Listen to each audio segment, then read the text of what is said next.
আজকের আবারও একটা দারুণ একটা রেসিপি নিয়ে আপনাদের সামনে চলে এসেছি। আশা করি রেসিপিটা আপনাদের ভালো লাগবে, তাই ভিডিওটা প্রথম থেকে শেষ পর্যন্ত দেখতে থাকুন। চলুন আমি কিভাবে রেসিপিটা বানিয়েছি আপনাদেরকে দেখিয়ে দিই।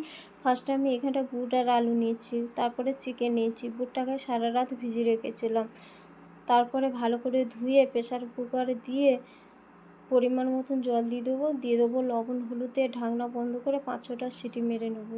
5-6টা সিটি মারা হয়ে গেছে, এবার ঢাকনাটা খুলে এবার দেখুন ভালো মতন সিদ্ধ হয়ে গেছে। এবার আমি নামিয়ে নেব। তারপরে কড়া বসিয়ে দেবো, কড়াতে তেল দিয়ে দেবো ফোড়নে শুকনো লঙ্কা, তেজপাতা, গোটা জিরে, গরম মশলা। একটু নেড়ে ছেড়ে তারপরে পেঁয়াজ, কাঁচা লঙ্কা দেবো। পেঁয়াজটা হালকা করে ভেজে নিতে হবে। ভাজার পর দিয়ে দেবো আদা রসুন বাটা।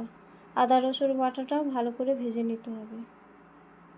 তারপরে টমেটো কুচি দিয়ে দেবো কিছু গুঁড়ো মশলা অ্যাড করব, লবণ, লঙ্কার গুঁড়ো, জিরে গুঁড়ো, ধনে গুঁড়ো, হলুদ গুঁড়ো। একটু নেড়ে ছেড়ে তারপরে চিকেনটা দিয়ে দেবো। চিকেনটা দেওয়ার পর 2-3 মিনিট একটু কষিয়ে নিতে হবে। 2-3 মিনিট কষানোর পর সিদ্ধ করে রাখা আলু আর বুটটা দিয়ে দেবো।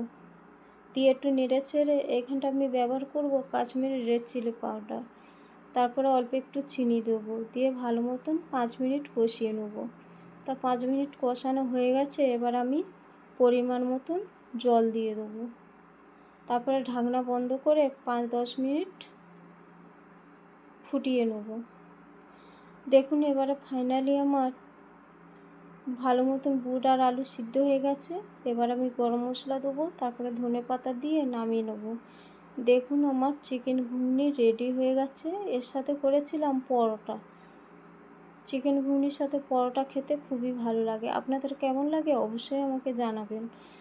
তা চলুন এবার আমি টেস্ট করি। সত্যি বলছি বন্ধুরা, খুবই ভালো হয়েছে। যদি ভিডিওটা ভালো লেগে থাকে অবশ্যই লাইক, কমেন্ট, শেয়ার, সাবস্ক্রাইব করতে ভুলো না। দেখা হচ্ছে পরবর্তী ভিডিওতে। ততক্ষণের জন্য টাটা।